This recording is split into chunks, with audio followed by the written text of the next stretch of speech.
ꯇꯧꯅꯔꯤꯕ ꯄꯩꯁꯥ ꯈꯔꯒꯤ ꯀꯣ ꯌꯨꯇꯨꯕꯔ ꯑꯆꯧ ꯑꯆꯧꯕꯁꯤꯡꯁꯤꯅ ꯂꯨꯄꯥ 5,000 ꯀꯔꯤ 10ꯒꯤ ꯀꯣ ꯑꯩꯈꯣꯏ ꯚ꯭ꯌꯨꯋꯔꯁꯤꯡꯗ ꯀꯔꯤ ꯑꯣꯏꯒꯅꯤ ꯍꯥꯏꯕꯗꯤ ꯈꯟꯅꯗ꯭ꯔꯦ ꯂꯨꯄꯥ 10,000ꯗꯨꯒꯤ 10ꯗꯨꯒꯤ ꯍꯥꯏꯇꯥꯔꯦꯅꯀꯣ Hello guys, ngasi video asibu yamgiriba mayam punang po hanumukta channel asigi maikadi taramnokchari mayam asigi topic se mayam na thumbnail da uba da khangbiramani haidi handaki laiba update se aduki matik stick oire akoina adomna judum khangbiramani akoigi adomna phone da kanagumba xyz amna call tawu matamda akoigi CBI dagi police officer sing dagi video call gumba natagana normal call gumba laktaragadi madu thajabirunu fraud ne na akoi dum tabiramani phone tawu kanda ko कई मरम की line है कन अखोई की data जिंग को मयाम की public की डाटा जिंग अयाम्बा स्कैमर की मराक तो यौरे है को हाइदी आई की बैंक अकाउंट लुपा क्या यावी अदिगी आई की रिचार्ज क्या वाली लोयगदबा हाइबन सिंगबा जिंग आई की डाटा को लोइनमक अखोई की स्कैमर जिंग की मराक ता लैरेबा यामन को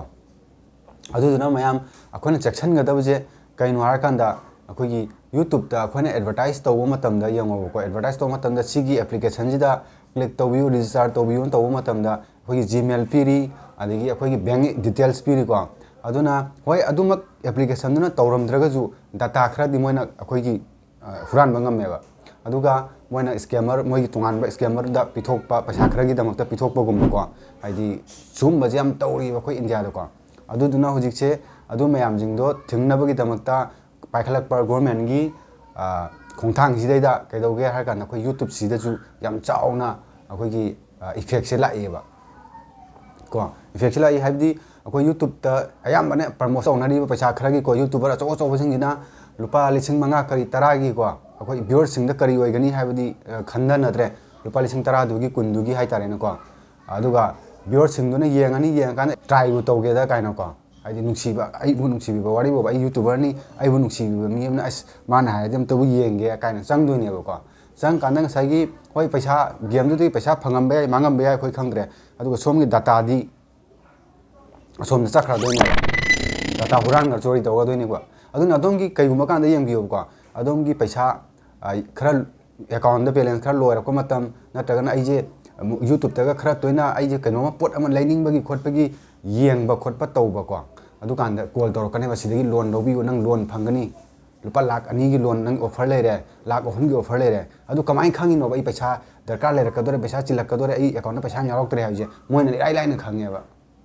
अदुनानि लोन न्यूज़की लोन की एप्लीकेशन म्याम जु फ्रॉड म्याम थोइबा समना हाबदा दनी को दनी दगी लोन लौरु मतमदा अखोइ हुजिपो सिंगबदी लोयगरे अदुगा हुजिपो सिंगद्रीना अपडेट तौरक्तदना हुजि फरकता लेरिबा अदुना सुमाइ तौदना म्याम हाइरिबा फ्रॉड म्याम जिदगी कन्नबगी दमकता हुजिक YouTube गवर्नमेंट पाइखलकपा खोंथांग जिदैदा YouTube सिदैजु अखोइ चाउना इफेक्ट लाकपदगी YouTube ता हुजिक अपडेट म्याम हाना 2014 स्टार्टिंग मार्च 18 2024 दा सेमगिबा पॉलिसी नि अदो हुजिक नौना एड तौसलाइनेबो को सिगिजे कोइ हाना उदेबो को म्याम सिदा उबिरंगनि स्क्रीन दा को एदा हाइजे म्याम डिजिटल सिक्योरिटी कंटेंट हाइजे को सिजे हंतक अनौब एड तौसलकपनेबा म्याम हाना अखोइना येंग मतमदा याउदेबो को सिजे अदो सिदैदा हाइजे ma'am instructional tab video posted with the express intent to steal physical goods or get something for free को सी हाइजे कइनो हार कन म्याम अखोइ लोन दा हाइतरे YouTube की लोन दा कमाय हानि हम तंदा अखोइ कनागुंबा XYZ अमना आइना को आइना वारिबोबा म्याम जिना व्यूअर्स नि लैजे को सिदैदा आइना सिगी एप्लीकेशन जे रजिस्टर तौसलो सिदैदा नंग साइन इन तौसलो नंगी Gmail हापो अदगी साइन इन तौसलो अदुगा रिफरल कोड तना आई सी रिफरल कोड से हापो हारगा आइना नंगोंदगी थेप तौबा हाइतारे को फॉर फ्री आइना लुपाम तिंगदबिदा सोमदगी थेप तौरगा आइना पैसा फंगबा सोमना रजिस्टर तौहनबा अदगी ऐप तो डाउनलोड तौहनबा अदुगा आइगी रिफरल हापो कांदा सोमना सोमददी कैम फंगबा याय फंगदबा आई खंगदे अदु आइंगोंदा पैसा खरा फंगबा आई पैसा फंगबा को अदु सिगी कंटेंट जिमा यारारोय को सिदैदा सिमिलर को नंबर 1 दा अदगी अमुक अनिसुबदा को hacking demonstrating how to use computer or information technology with the intent to steal credential, compromise personal data or cause serious harm to others को सिदा हाइजना मैम अखोइगी के हाइतारे आइगी लिंक अमा थाजलकांदा मीगी डाटा हुराम याबा हैक तौबा हाइतारे hacking J aduga ai computer do orga sumaina takpa ai sumaina hack to bai mi gi data sumaina huran bai kana computer ga torga takpa sima yadre ko ma'am aduga ahum subada ko ahum subada ma'am bypassing payment for digital content or service ko sida haijina khoi gi atai nate ma'am any software natragana application ko akhoi gi kai hai tare pay tawgada application samna harabada akhoi gi Premiere Pro oiro adi KineMaster oiro editing gi ko ai paisa payment tawrakanda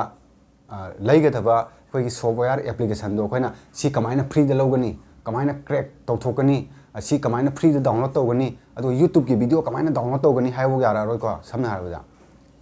ko sumaina akhoi gi paid oiba pot se free da kamaina si na gani application adu ada si ma yadre ko ma'am adu ma laire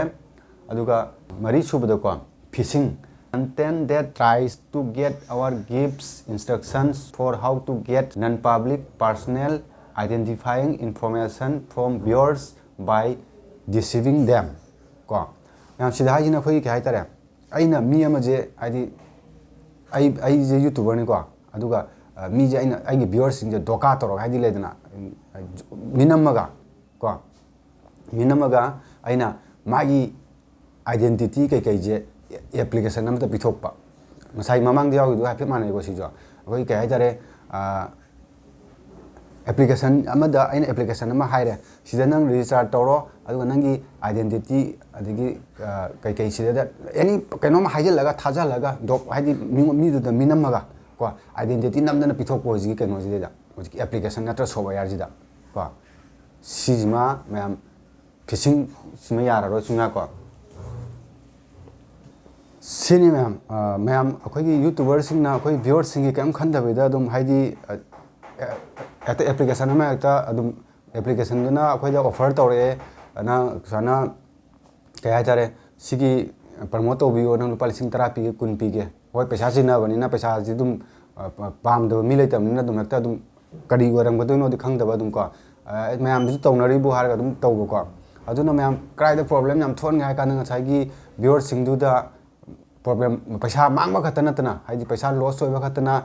magi data scammer gi marak ta chat khare ko haidi data bank details adagi aigi Gmail chat khara bina Gmail du da aina kari search tawri YouTube te kari search tawri Google le kari search tawri aina pam ba ji kai no haje loina mak scammer na khange ba ko ma'am sina maram wa kan ma'am YouTuber achobo sing du section biro aduga macha hojik hoglaiba YouTuber sing du sum bathabak se sungtau tawbiro na tawbaju yara ro YouTube na thingre ko si ai jaraga ma'am ngasi gi matang silo chanjage yengbiri ma pulong pam kana khumjari